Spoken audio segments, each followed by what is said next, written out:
ایک روز حضرت موسیٰ علیہ السلام سے شیطان ملا اور کہنے لگا کہ اے موسیٰ، اللہ تعالیٰ نے تمہیں اپنی رسالت کے لیے چنا اور کلیم بنایا ہے۔ میں بھی اللہ کی مخلوق میں شامل ہوں اور مجھ سے ایک گناہ سرزد ہو گیا ہے۔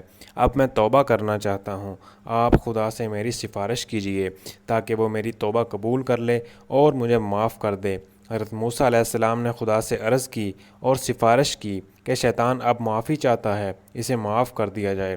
خدا تعالیٰ نے فرمایا، موسیٰ، میری ناراضگی اس سے آدم علیہ السلام کی وجہ سے ہے۔ اس نے آدم کو سجدہ نہ کیا تو میں اس سے ناراض ہو گیا۔ اب وہ اگر معافی چاہتا ہے تو آدم علیہ السلام کی قبر پر جائے اور آدم کی قبر کو سجدہ کرے۔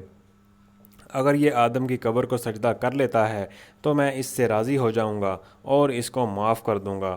حضرت موسیٰ علیہ السلام شیطان سے ملے اور فرمایا، خدا تعالیٰ نے معافی کے لیے یہ فرمایا ہے کہ تم آدم علیہ السلام کی قبر پر جاؤ اور ان کی قبر کو سجدہ کرو۔ اگر تو سجدہ کر لے گا تو وہ راضی ہو جائے گا اور تمہاری توبہ خدا قبول کر لے گا۔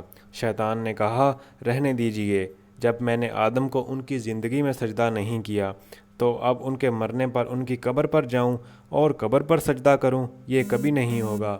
میں معافی بالکل نہیں چاہتا۔